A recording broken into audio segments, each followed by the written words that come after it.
नमस्ते और the explainer में आपका स्वागत है। आज हम इकोनॉमिक्स के सबसे बड़े सवालों में से एक को समझेंगे। आखिर किसी देश की इकोनॉमी बढ़ती क्यों है? हम ये हर वक्त देखते हैं ना। कुछ देश साल दर साल अमीर होते जाते हैं जबकि दूसरे पीछे रह जाते हैं। ऐसा क्यों है? क्या ग्रोथ का कोई सीक्रेट फॉर्मूला है? ये एक ऐसी पहेली थी जिसने सालों तक इकोनॉमिस्ट को उलझाए रखा।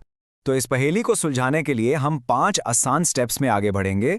हम ग्रोथ की पुरानी कहानी से शुरू करेंगे, देखेंगे कि उसमें क्या कमी थी और फिर समझेंगे कि कैसे एक नई थियोरी इस पजल को सॉल्व करने के लिए सामने आई।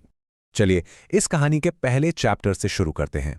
1950s में दो इकोनॉमिस्ट्स रॉबर्ट सोलो और ट्रेवर स्वैन ने ग्रोथ को समझने के लिए एक बड़ा ही इंपॉर्टेंट मॉडल बनाया। इसे सोलो स्वैन मॉडल के नाम से जाना जाता है। ये मॉडल एक सिंपल आइडिया पर बना था। इसके मुताबिक अगर आप किसी इकोनॉमी में और ज़्यादा मशीन्स और फैक्ट्रीज, जिसे इकोनॉमिस्ट्स कैपिटल कहते हैं, डालते जाएंगे तो शुरू में ग्रोथ तेज़ी से होगी, लेकिन एक टाइम के बाद आप डिमिनिशिंग रिटर्न्स पर पहुंच जाते हैं। इसे ऐसे समझिए जैसे पौधे में खाद डालना।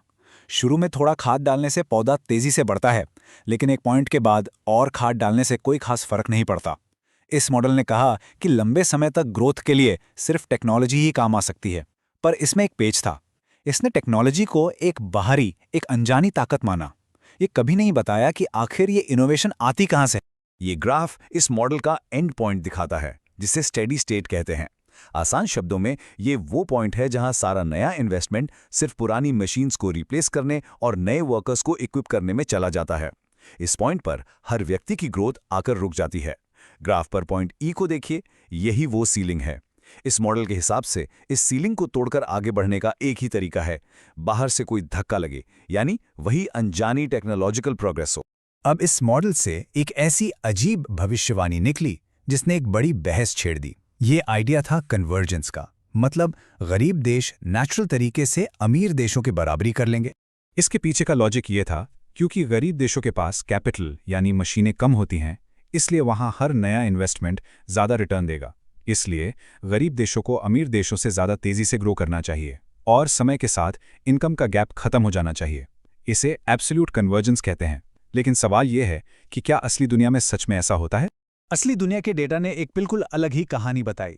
कई स्टडीज, जैसे कि ये जो आप स्क्रीन पर देख रहे हैं, ने पाया कि 1870 से 1950 के बीच अमीर और गरीब देशों के बीच का फासला कम होने के बजाय और बढ़ गया। मतलब इकोनॉमीज कन्वर्ज नहीं बल्कि डाइवर्ज कर रही थीं। थियरी और हकीकत में एक बहुत बड़ा फर्क था। इस पहेली को सुलझाने के लिए 1980s और 90s में एक नया नजरिया सामने आया। इसे कहते हैं the new endogenous growth theory. और यही इस नई थियोरी का सबसे बड़ा आहा मोमेंट था। इसने कहा कि ग्रोथ का इंजन कोई बाहरी जादुई ताकत नहीं है, बल्कि ये इकोनॉमी के अंदर से ही पैदा होती है। इसीलिए इसे एंडोजिनस कहते हैं, जिसका मतलब है अंदर से उत्पन्न होना।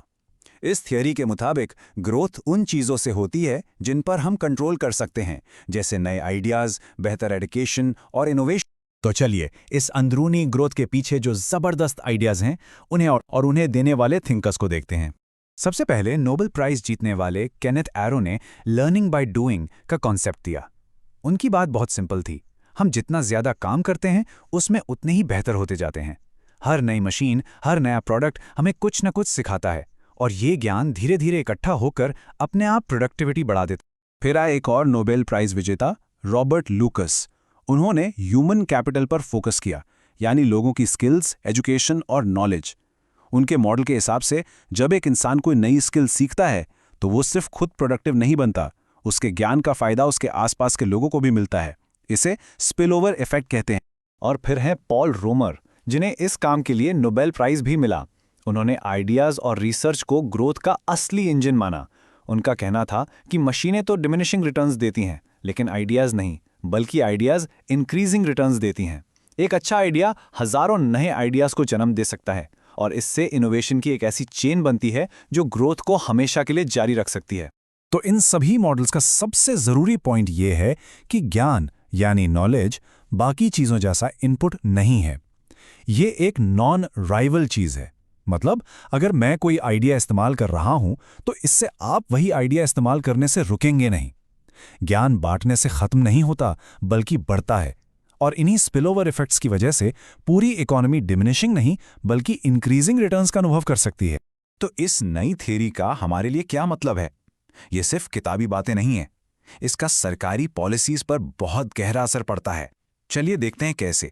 यहाँ मैसेज बिल्कुल साफ है कि सरकार ग्रोथ बढ़ाने में एक एक्टिव रोल निभा सकती है, क्योंकि नॉलेज और आइडियाज का फायदा पूरे समाज को होता है। इसलिए एजुकेशन में इन्वेस्ट करना जरूरी है, रिसर्च एंड डेवलपमेंट को पेटेंट्स और सब्सिडीज देकर बढ़ावा देना जरूरी है, और ट्रेड को ओपन रखना जरूरी है ताकि दूसरे देशों से नए आइडियाज और टेक्नोलॉजी आ सकें। सिंपल शब्दों में, अब ग्रोथ किस्मत का खेल नहीं बल्कि सही पॉलिसीज का नतीजा है। याद है कैसे पुराना मॉडल टेक्नोलॉजी को एक्सप्लेन नहीं कर पाता था? उसे अक्सर रेजिजुअल कहा जाता था, मतलब लेबर और कैपिटल को हटाने के बाद जो भी ग्रोथ बच गई। मजाक में इसे हमारी अज्ञानता का माप भी कहते थे। शुरू में इसे नापने पर 3.3% जैसे छोटे नंबर आए, लेकिन एंडोजेनस ग्रोथ थ्योरी इस पूरी बात को पलट देती है। ये कहती है कि ये रेजिजुअल कोई बची कुची चीज नहीं है, यही ग्रोथ का दिल है, और ये एक ऐसी चीज है जिसे हम आइडियाज और लोगों में इन्वेस्ट करके खुद बना सकते हैं। तो इससे हम अपने उस बड़े सवाल पर वापस आते हैं, ग्रोथ को ज्यादा ताकत कहां से मिलती है? ज्यादा मशीनों से या ज्यादा आइडियाज से? एंडोजेनस ग्रोथ थ्योरी का जवाब बिल्कुल साफ है। हाँ, मशीनें और कैपिटल जरूरी हैं, लेकिन असली लंबे समय तक चलने वाली तरक्की का राज नए आइडियाज, इनोवेशन और लोगों के ज्ञान में छिपा है। ग्रोथ हम पर बस हो नहीं जाती, ये हमारे अंदर से आती है। आप क्या सोचते हैं?